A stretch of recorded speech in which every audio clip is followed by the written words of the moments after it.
చేద్దాం నాన్న లేనా ఏంది మంపు కూర్చున్నా బెడ్రూమ్ నుండి ఎలా తీసుకొచ్చా ఆ నుండి ఏడుకు వచ్చి నిద్రపోతున్నావు ఎవరు పెడతారు ఎవరికి ఫుడ్ అనుకోనే ఇల్లు తీసుకున్నాం. పెద్ద ఇల్లు అయితే బాగా వీడియో తీసుకోవడానికి బాగుంటుంది పెద్ద మాట్లాడి ఏం రాదు అని అనుకున్నాం. ఇల్లు పెద్దదే అంతా బాగానే ఉంది, ఓకే కాదంటాం లేదు. కానీ ఇక్కడ మేము తీసుకుంది ఎందుకు కారణం ఏంటంటే రీజన్ ఏంటంటే మాకు అక్కడ ఇల్లు కాబట్టి అక్కడ ఇల్లు అంతా బాగానే ఉంది, రెంట్ అనుకోలేమే అంతా ఓకే. కానీ ఇల్లు ఇరుకు కాబట్టి మాకు వీడియోలు చేసుకోవాలంటే చాలా ఇబ్బందిగా ఉంటుంది అక్కడ. అంటే అప్పటికప్పుడు అన్ని సర్దుకోవడం హాల్లో ఫుడ్ వీడియో కనీసం మధ్యాహ్నం లంచ్ వీడియో షార్ట్ వీడియో తీయాలన్నా ఆ మంచాన్ని జరపాలా అవన్నీ సర్దాలా. ఇప్పుడైతే ఏమైందంటే నాన్న డబుల్ బెడ్రూమ్ తీసుకుందాం నాన్న నేను డబుల్ బెడ్రూమ్ అన్న సింగిల్ బెడ్రూమ్ పెద్ద ఎక్కువ అదే మాట మా అమ్మాయి డబుల్ బెడ్రూమ్ తీసుకుందాం నాన్న. ఇప్పుడు నేను స్టిచ్చింగ్ వీడియో చేసుకోవాలంటే నేను ఒక రూమ్ లో చేసుకుంటే స్టిచ్చింగ్ వీడియో కాదు శారీ బిజినెస్. నేనేమన్నా అంటే పోయిన సంవత్సరం మనకి శారీ బిజినెస్ బాగానే జరుగుతుంది ఫస్ట్ లో. అప్పుడేం చెప్పాను నాన్న కొంచెం ఇల్లు పెద్ద ఉంటే బాగుండు నా పడి నాన్న ఒక బెడ్రూమ్ లో శారీస్ స్టాక్ పెట్టేసుకొని వీడియోస్ చేసుకోవడము టైలింగ్ కట్ చేసుకోవడం కానీ ఏదైనా చేయడం యూట్యూబ్ చేసుకోవడానికైనా ఎవరికి వాళ్ళు బాగుంటుంది నాన్న. నీ లైవ్ చేస్తున్నా నా పడి నేను శారీస్ వీడియోస్ చేసుకోవడం కానీ డిస్టర్బెన్స్ ఉండదు నాన్న అని చెప్పా. అందుకని అది మనం అనుకొని తీసుకోవాలా. అప్పుడు కూడా మా నాన్న ఎత్తుంటే డబుల్ బెడ్రూమ్ దొరికింది తీసుకున్నాడు. ఆ రోజు నేను ఏమడిగా ఇంట్లో చేసినప్పుడు నెట్ వస్తుందా నాన్న నెట్ వస్తుంది అడిగారు బాగానే ఉంది. వీళ్ళు వాట్సాప్ లో వీడియో కాల్ చేశారు, దానికి వీడియో చూపించాను, వీడియో బ్లర్ రాలే వాట్సాప్ లో. వాట్సాప్ లో వీడియో కాల్ బాగానే పనిచేస్తుంది కాబట్టి బ్లర్ వచ్చింది. మరి ఆ మాట మీరు నాకు చెప్పారా? మీరు చెప్పలేదు బ్లర్ వచ్చిందని. వీడియో కాల్ చేసినప్పుడు చూశారు కదమ్మా నాకేం తెలుసు వీడియో కాల్ బాగానే వస్తుంది నెట్ రాకపోతే ఎట్లా వస్తుంది అని చెప్పాను. నానా నిన్న ఈ టైం నుండి నేను 5,000 ఫీజు కట్టా కదా ఆన్లైన్ లో. ఆ యాప్ లో వీడియోస్ చూద్దామని చూస్తున్నా నెట్టే రావట్లేదు. ఇప్పుడు నేనేం చేయాలి చెప్పు? ఫోన్ మార్చుకో. ఫోన్ కాదు నాన్న నీ వీడియో ఎంతసేపు ఎక్కుతుంది నాన్న? నాకు మీ అమ్మకి లైవ్ ప్లే అవుతుంది బ్లర్ వస్తుంది నీ లైవ్. నీ వీడియో ఎంతసేపు ఎక్కుతుంది? మనస్ఫూర్తి చెప్పు నీ వీడియో ఎక్కాలంటే సమయం పడుతుంది చెప్పునా. వీడియో ఎక్కాలంటే నేనేం చేస్తానంటే ఇక్కడ అప్లోడ్ చేసుకుని బజార్కి వెళ్ళి మొత్తం తిరిగి వస్తాను వీడియో కోసం. చాలా ఖర్చు అవుతుంది, పైగా ఎక్కడ కూర్చోడానికి కూడా అవకాశం లేదు నాకు. ఇక మెయిన్ పాయింట్ ఇంకోటి ఏందయ్యా అంటే మనం ఏమంటామంటే దూరాపు కొండలు నునుపు దగ్గరికి పోతే అవి కూడా రాజు రప్పని పెద్దలు సాయం చెబుతారండి. మనం ఏదైతే స్వేచ్ఛ కోరుకుంటామో ఏదైతే ఎన్ని కోరుకుంటాం మనకనేది ఎక్కడికి పోయినా మన నీడ మన ఎన్నికడితో వస్తుంది అనేది నాకు రుజువు అయిపోయింది. అంటే అది అక్కడ ఇల్లు ఇరికైంది, ఇక్కడ ఇల్లు పెద్దది కానీ నెట్వర్క్ రాదు. ఇది దూరం అక్కడ ఏంటంటే మన వీడియో పెట్టిన ఎమ్మంటే కరెక్ట్గా 10 నిమిషాలు ఎక్కింది. ఇక్కడ 2 గంటలు 2.5 గంటల ఫోన్ హీట్ ఎక్కుతుంది. నేను నిన్నట్టుండి చూస్తున్నా కనీసం నెట్ వీడియోస్ పోనివ్వండి వెబ్సైట్ ఏమైనా ఓపెన్ చేయాలన్నా అమెజాన్ కానీ కుక్క బొమ్మలు వస్తున్నాయి అమెజాన్ లో అయితే అసలుకి ఎటు తిరుగు చుట్టూ ప్రదక్షిణ చేయి ఎక్కడ నెట్ రావట్లా. ఇప్పుడు సొల్యూషన్ ఒకటి కనిపెట్టాను నేను. వైఫై అనే సొల్యూషన్ ఉంది మనకి, మన నెట్ మన దగ్గరే ఉంటుంది. టీవీ రీఛార్జ్ చేయించుకుంటే 400 రూపాయలు దండగా అని ఇంట్లో ఉన్నప్పుడు టీవీ రీఛార్జ్ ఆపేసాం. ఆ తర్వాత ఫోన్లో అందరూ తలా 2 సిమ్ములు ఉన్నాయి. ఆ రీఛార్జ్ రేట్ పెరిగిందని 3 సిమ్ములు తీసి పక్కన పడి సింగిల్ సిమ్ వాడుతున్నాం. అంటే సింగిల్ సిమ్ వాడుతున్నాం అంటే మా ఇద్దరిని తీసేసాం. అంటే సిమ్ముల మీద ఎట్లేదన్నా 600 మిగిలి 700 మిగిలిచ్చాం. 3 నెలలకు 1800 మిగులుతాయి మీకు. జనరల్గా చెప్తాను 3 నెలలకు 1800 అంటే ఎంత నెలకి? 600లేనమ్మా 3 నెలలకు 1800. నువ్వు చదువుకున్నా నేను చదువుకోపోయినా ఒకటే. మా ఇద్దరి మీద నెలకు 600 మీరు ఇచ్చాం. టీవీ రీఛార్జ్ 400 మీరు ఇచ్చామండి.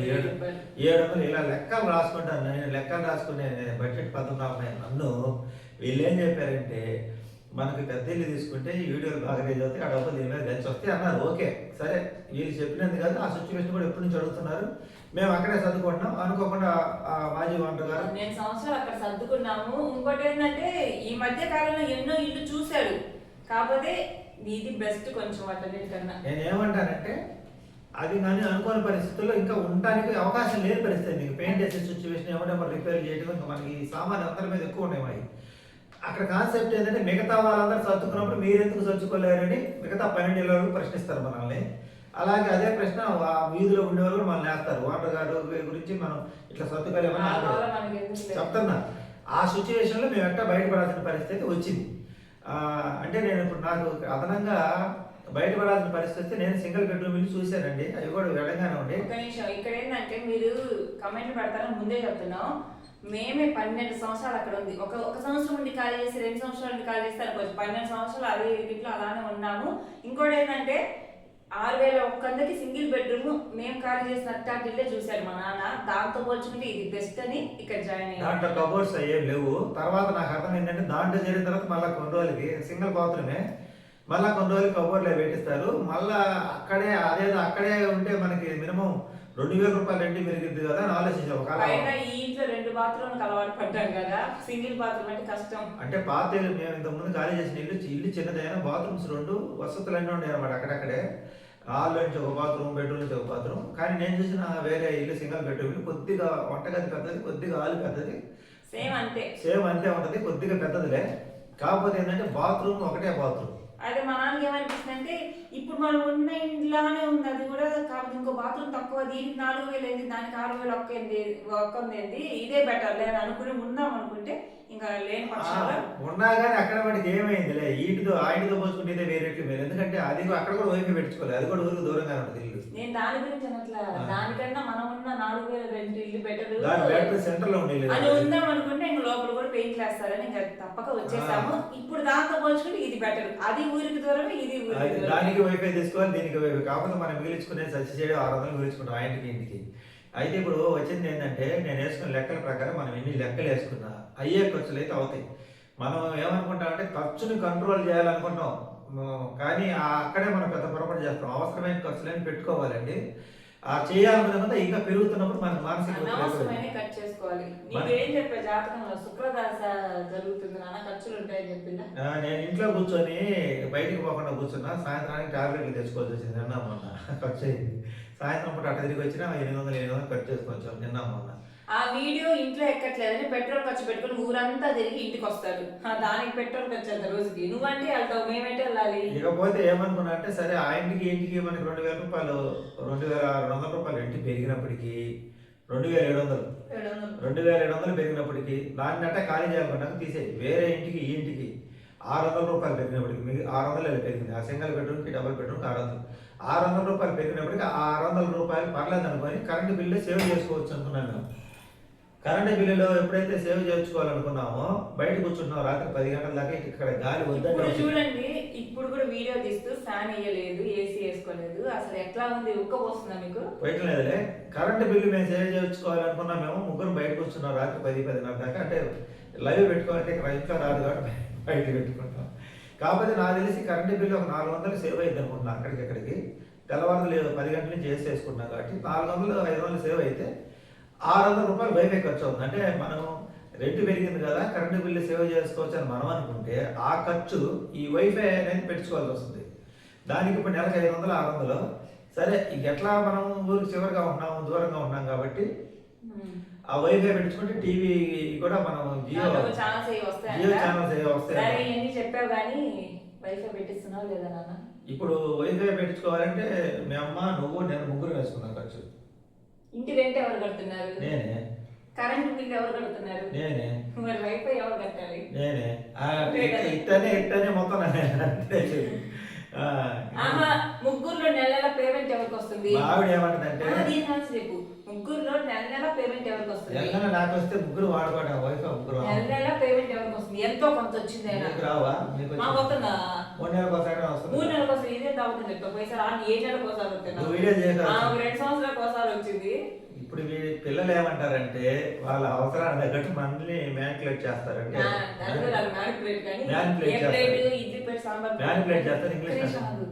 అమ్మకి ఛానల్ పెట్టాక ఇప్పటివరకు ఒక్క పేమెంట్ వచ్చింది, అవి కూడా శారీస్ లో పెట్టేసింది. పెద్ద బొక్క. మా నాన్నకి నెల పేమెంట్ వస్తుంది, మినిమం పేమెంట్ వస్తుంది. నాకు పోయినసారి 7 నెలలకు ఒకసారి వచ్చింది, మళ్ళీ వచ్చే నెలలో వస్తుంది. ఎప్పుడో 6 నెలలకు 7 నెలల పేమెంట్ వచ్చే వాళ్ళు మేము వైఫై డబ్బులు కట్టాలా? అయినా వాడుకోవట్లేదా? చెప్పులే న్యాయం మాట్లాడు. ఇప్పుడు పేమెంట్ వచ్చినా రాకపోయినా మనం వాడుకుంటున్నావా లేదా? ఇప్పుడు ఇంట్లో చేరాము మనం ఉద్యోగం చేసుకున్నా ఒక రేటు, ఖాళీగా ఉన్నాను ఒక రేటే ఉండదు. రెంట్ అనేది వాళ్ళు అంటే మన ఇంటి తాళం వేస్తారు. అయితే 3,000 అంట కనుక్కున్నాను, 6 నెలలు ఫ్రీ వస్తుంది అన్నారు. నేనేం చెప్తానంటే మీరిద్దరు వచ్చి 1500 వేసేసుకోండి. ఇప్పుడు మీరేమంటారంటే ఇప్పుడు మీరేమంటారంటే ఈ కథ చేరు 1500 ఇలాంటి కథ అంతా విని మీరు ఇంతలా తర్జన భర్జన పడలేకపోతే సింగరాయకులో మీ ఇల్లు ఉంది కదా ఆడపోయి ఉండొచ్చు కదా. అక్కడ కూడా నెట్ రాదు. సింగరాయకుడు అంటే అక్కడ సమస్య నేను చెప్తాను, నేను రోజు లైవ్లో చెప్పాను రాత్రి, ఇప్పుడు మళ్ళీ చెప్తాను. ఇప్పుడు ఇక్కడ అక్కడి నుంచి తప్పనిసరి పరిస్థితుల్లో వేరే ఇల్లు చేరాలనుకొని 6,100 ఎందుకులే కొంచెం పెద్దలు తీసుకుంటే మంచిదని 6,700కి వచ్చి వైఫై ఖర్చు మళ్ళీ 600, 7,300 అవుతుంది. అంటే గతంలో మేము ఉన్న ఇంటికి ఇప్పుడు మారిన ఇంటికి మధ్యలో డిస్టెన్స్ 3,300. ఒకవేళ అక్కడ ఓనర్ గారు పెయింట్ వేసిన తర్వాత 2-3 నెలలకైనా రెంట్ పెంచిన 4,500 అంటే 2,800 రెంట్ పెరిగింది అనమాట. అయితే ఈ 2,800 రెంట్ పెరిగింది అనుకొని మనం ఆలోచన చేసి అయ్యా మొత్తం 7 అక్కడైనా సింగరాకులో వైఫై తీసుకోవాల్సిందే, కరెంట్ బిల్ కట్టాల్సిందే. ఇకపోతే రెంట్ వచ్చేసి 6,500 మెయిన్ 6,700. అక్కడ కరెంట్ బిల్లు అక్కడైనా కట్టాల్సిందే కదా. ఈ 6,700 రెంట్ కోసం నేను సింగరాకులో పోతే ఆ ఇంటికి 7 లక్షలు 8 లక్షలు ఖర్చు పెట్టి అక్కడ కూడా వైఫై తీసుకొని లాస్ట్లో అమ్మాయి పెళ్లి చేయొచ్చు కదా, అబ్బాయి పెళ్లి చేయొచ్చు కదా, మీరు అది ఆ పని చేసుకోవచ్చు కదా, ఈ పని చేసుకోవచ్చు కదా అని గుచ్చి లాస్ట్కి అక్కడ ఉండలేక మళ్ళా అక్కడే ఇంకోసారి రెంట్కి నువ్వు పెట్టుబడి పెట్టిన ఆ ఇల్లు బేరం పెడితే వచ్చేది. ఆ ఇంటికి ఇప్పుడు మనం రంగంలో దిగిన తర్వాత ఏమంటారంటే ముందు కాంపౌండ్ గోడతో స్టార్ట్ చేస్తామండి. కాంపౌండ్ గోడ పెట్టిన తర్వాత కొంచెం లుక్ వస్తుంది. ఆ లుక్ వచ్చిన తర్వాత ఎట్లా కాంపౌండ్ పెట్టాక పైన కొంచెం స్లాబ్ లాగించింది అంటారు. అది తర్వాత అది లాగించిన తర్వాత స్లాబ్ లాగించిన తర్వాత ఇంకేముందండి, ఈ తలుపులు తీసి ఇటు మార్చుకోమంటారు. ఆ తలుపులు తీసేటప్పుడు అది బొక్క ఎప్పుడైతే వేస్తాం పిల్లల మీద ఇల్లు కాదు దప్పక కలబడింది, కూలబడింది. కూలబడింది. అప్పుడు మొత్తానికి మోసం. నెంబర్ 1 కూలబడకపోయినా ఈ గోడలు డ్యామేజ్ ఆ తర్వాత ఆ తలుపులన్నీ ఇటు పెట్టించాలి. ఇవన్నీ ఇటు పెట్టించిన తర్వాత గోడలకి మళ్ళీ కాంపౌండ్ గోడకు ప్లాస్టింగ్ చేసుకోమంటారు. ప్లాస్టింగ్ అయిపోయిన తర్వాత ఇంటికి రంగులు వేయించుకోండి అంటారు. రంగులు వేయించిన తర్వాత అంతా అయిపోయిన తర్వాత మనం ఆ ఇంటికి మళ్ళీ ఏసీ గీసీలు బిగించుకుంటే ఇటు పక్క బిగిస్తే మాకు వేడి వస్తుంది అంటారు, అటు పక్క బిగిస్తే మనకు ఉపయోగం ఉండదు.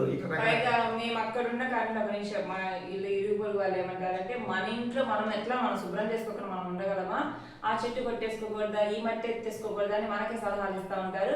మా నాన్న అందరిని ఇళ్లలోకి రావడానికి అలవాటు చేసింది. దూసుకుని దుక్కు దుక్కు దుక్కు దుక్కు అని వచ్చేస్తారు. వస్తారు సామాన్లన్నీ చూస్తారు అలా ఇప్పుడు ఇది మా దగ్గరికి ఉన్నది కదా, ఇప్పుడు మా దగ్గరికి ఉన్నది కదా అని అంటుంటారు అనమాట. అందరితో ఊరుకోరు. మా అమ్మ గురించి మాకే సారీ చెప్పడం మొదలు పెడతారు వచ్చిన వాళ్ళు. ఇంకా ఇంకోటి ఏంటంటే ఇప్పుడున్న ఇల్లు నిజం చెప్తున్నాను, బయటకు వెళ్తే కొంచెం గాలి ఇసుగ్గా ఉంటుంది కానీ తలుపులు వేసుకొని కూర్చుంటే మా ముగ్గురికి మా గోల మాదే. ఓనర్లు ఇంటి దగ్గర ఉండరు, ఇరుగు పొరుగు ఎంప్లాయీస్ వాళ్ళు ఎవరు ఉండరు. ఈ ఏరియా ప్రశాంతంగా ఉంటది. ఎలా ఉంది నాన్న? మనుషులకు దూరంగా, చాలా మనుషులకు దూరంగా, ప్రకృతి దగ్గరగా ఉన్నాము. చాలా మంది కొంతమంది ఏమంటారంటే మీరు ఎన్ని నెలలు ఉంటారు ఇక్కడ అంటున్నారు. ఇది 2-3 వేసాను నన్ను ఇదే వచ్చాను.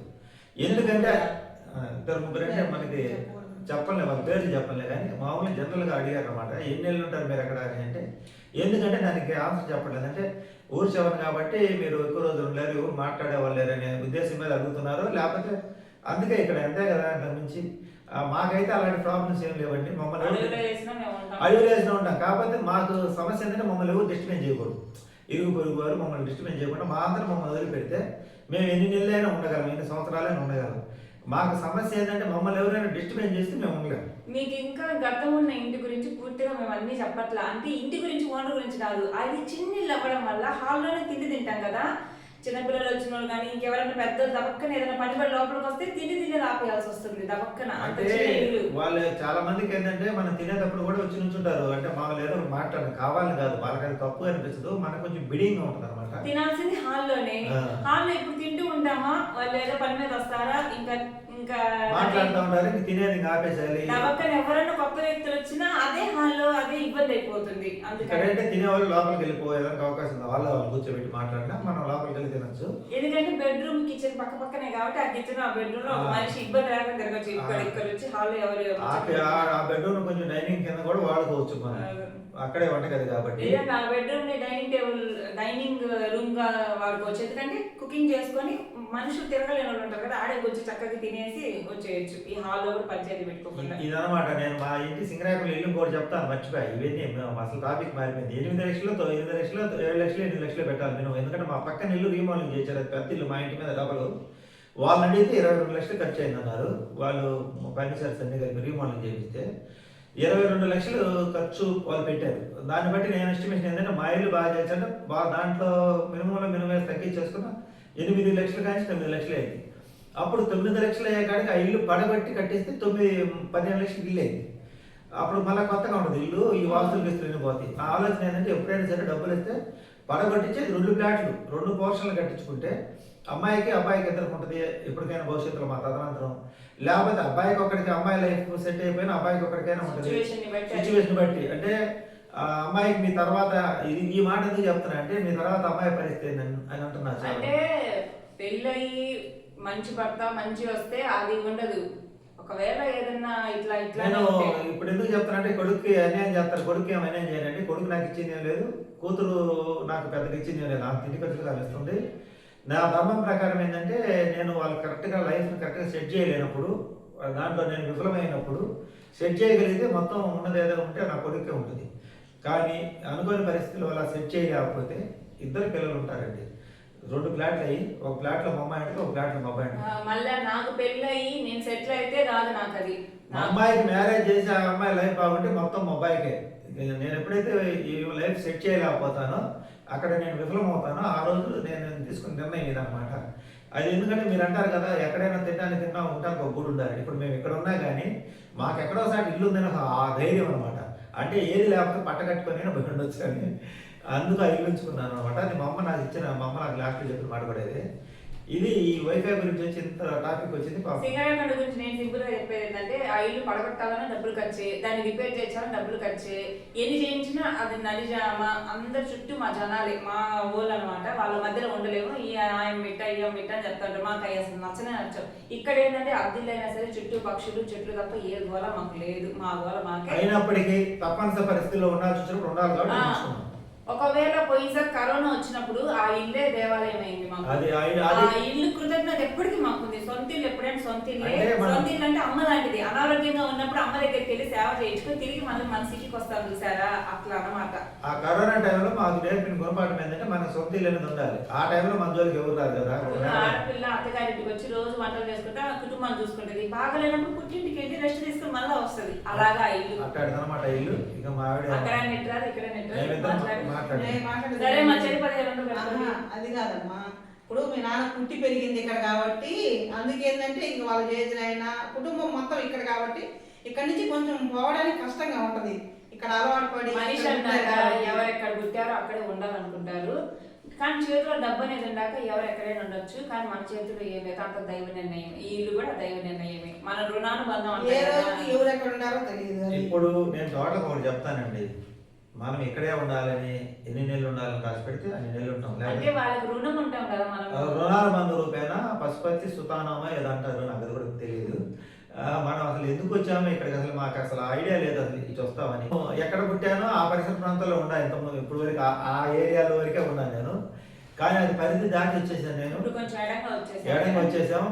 మా ఊర్లోనే నాకు కొత్తగా ఉంది ఈ ప్రాంతము. ఇదంతా నేను వేరే ఊరికి వెళ్ళినట్టే. మన చేతిలో డబ్బులు ఉంటే మా ఊర్లోనే 4 దిక్కులు ఉన్నాయి. ఒంగోలు వెళ్ళే రూట్ ఒకటి, ఇంకా ఖమ్మం వెళ్ళే రూట్ ఒకటి, అర్బన్ కాలనీ, ఇటు సైడ్ కార్లపేట రోడ్డు, కందుకూరు, పామూరు, కొత్తూరు, ఇంకా ఏ రూట్కి పోయినా మాకు దాదాపు 6-7 దారులు ఉన్నాయి అన్నమాట.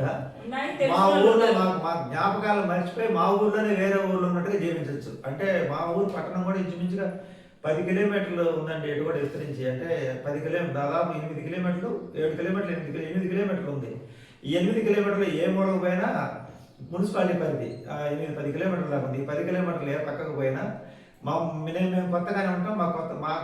మేము జనాలకు కొత్తగా ఉంటాం. నాకు మటు ఊరు పాతగానే ఉంటుంది. ఎందుకంటే ఆ కొండలో అది అంటే ఈ ఊరు వదిలిపెట్టి పోవాలి అని మనం అనుకున్న పరిస్థితులు ఈ ఊర్లో కొంచెం ఇంకొక ఏరియా అయిపోతే. కానీ బలవంతాన మీరు మాత్రం కొంతమంది లైవ్లోకి వచ్చి కమెంట్స్ లో అక్కడ పోయి ఉండొచ్చు కదా తేలిగ్గా అనేస్తారు. మనం పక్కన సలహాలు ఇవ్వడం మానుకోవాలని మనం చూసుకుంటే చాలు. ఎవరికి వాళ్ళకి తెలుసు. ప్రతి ఒక్కరికి వాళ్ళ అనుభవాలు ఉంటాయి, వాళ్ళకి జ్ఞానం ఉంటుంది, తెలివితేటలు ఉంటాయి. మనం ఇక్కడ రెంట్ కోసం చూసుకున్నాం అనుకోండి, అక్కడికి వెళ్తే ప్రాణాలకి ముప్పు. ఎందుకంటే మానసికంగా కుంగిపోతాం మనుషులు. ఇక్కడ మేము మానసికంగా చాలా ఉల్లాసంగా ఉన్నాం అనమాట. బతకడం కదా కావాల్సింది. ముందు ప్రాణాలతో ఉంటే డబ్బు సంపాదించుకోవచ్చు. మానసికంగా ఆ రోజు మా నాన్న అక్కడికి వెళ్ళి రీసెంట్ గా సింగరాయకుండా మనసు చాలా బాధపడి వచ్చాడు. నేను మనసు సింగరాయకుండా పోయినప్పుడు ఎవరితో మాట్లాడితే ఆ రోజు నా మనసు బాధపడింది అనమాట. ఎందుకంటే నేను ఎవరితో మాట్లాడకుండా వచ్చిన రోజు మేము పాత ఇంటి దగ్గర పెట్టుకున్నప్పుడు కూడా మా మనసులు వచ్చేటప్పుడు చాలా బాధపడ్డాయి. ఎందుకంటే మనుషుల మాటలు వాళ్ళు మీ గురించి ఇలా అన్నారు, వీళ్ళు మీ గురించి అలా అన్నారు, చెవుల దాకా చాలా వేసి మాకు చాలా ఒక రకంగా ఉంటుంది అనమాట. అలాంటి మాటలు మాకు నచ్చవు. ఎందుకంటే మాకు కొంచెం సున్నితమైన మనసుకులు అనమాట. పైగా మాకు చాలా చెప్పడం రాదు, ఒకరి మాట ఒకరు చెప్పడం రాదు. మమ్మల్ని మధ్యలో గొడవలకు బొమ్మని మమ్మల్ని రెచ్చగొట్టి మేము గొడవలకు పోము. మేము నచ్చకపోతే పక్కకి వెళ్ళిపోతాం, గొడవకి వెళ్ళాము. ఎవరైనా మా మీద గొడవకి వచ్చిన ఆ ఇల్లు ఖాళీ చేయడానికి కానీ ఓనర్ గారు లేకపోతే అసలు ప్రధాన కారణం ఓనర్ గారు ఏం కాదు. ఆయన పెయింట్ లేపిస్తున్న రీజన్ ఒకటైతే ఇంకా ఈ ఇల్లు ఇరుకైంది. ఇల్లు ఇరుకోవడము, ఈ వ్యవహారాలు ముచ్చట్లు ఎక్కువైపోవడం. ఎక్కువ సంవత్సరాలు అక్కడ ఉండడం వల్ల కొంచెం వ్యవహారాలు ముచ్చట్లు కూడా ఎక్కువ అయిపోయినాయి. నేను ఇన్వాల్వ్ అవ్వకపోయినా ఏంటంటే వీళ్ళు ఎప్పుడు తలుపులు వేసుకుని ఉంటారు ఏంటి అని అంటారు. మన పాటికి మనం తలుపులు వేసుకుని ఉన్నా సరే అక్కడ నుండి అయితే బయటకు వచ్చాం. ఆ గోళంతో వైఫై డబ్బులు 10,000 వేసుకొని ఏందమ్మా, నువ్వేం చేస్తావు? మేము చెప్పేది ముగ్గురు ఏముంది వేసుకుంటే? 3,000 వేసుకుందాం. ముగ్గురు 3,000 వేసుకుని 9,000 అవుతుంది. అలా వెయ్యి. వేసుకుంటే ఇక నేను చెప్తాను నా బడ్జెట్ ఆ ఇంట్లో ఉన్నప్పుడు ఎంత ముందు పెరిగింది. దీని గురించి చెప్పాయా నువ్వు? తలా వెయ్యి. వెయ్యి మరి మరి వైఫ్ నేను వాడుకో, ఏంటి? అంతా నాకు వీడియో కూడా చేసుకోండి నిన్న మెంటల్. మా మీద దిగుతుంది అక్కడ నెట్ రాలేదు, అది ఎంతలా ఉన్నా అన్ని నీకోసమే నువ్వు ఎక్కువ మేము అడ్జస్ట్ అవుతాం. నేను ఊరు బయటికి పోయి అట్ట ఒకటి వీడియో అప్లోడ్ తలా చేసుకుంటాను. వెయ్యి, వారానికి వెయ్యి. ఉన్నది వారానికి 1000 వైఫైకి దాయి. వారానికి 1000 వైఫైకి దాయి. నీ వీడియోలన్నీ రేజ్ అవుతాయి. ఇస్తారు. కాదు, పెద్దలు తీసుకుంటే వీడియో చక్కగా చేసుకోవచ్చు మా నీ ఉద్దేశం అనుకుంటే ఏంటమ్మా? ఈ ఇంట్లో బాగుందా ఆ ఇంట్లో బాగుందా? యాడైనా బాగానే ఉంటది. మా ఆవిడకి ఏ ఇల్లు కూడా మనస్ఫూర్తిగా నచ్చదండి. అది ఎందుకో ఎక్కడ ఏమో మాకు ఎందుకో ఏమో తెలియదు.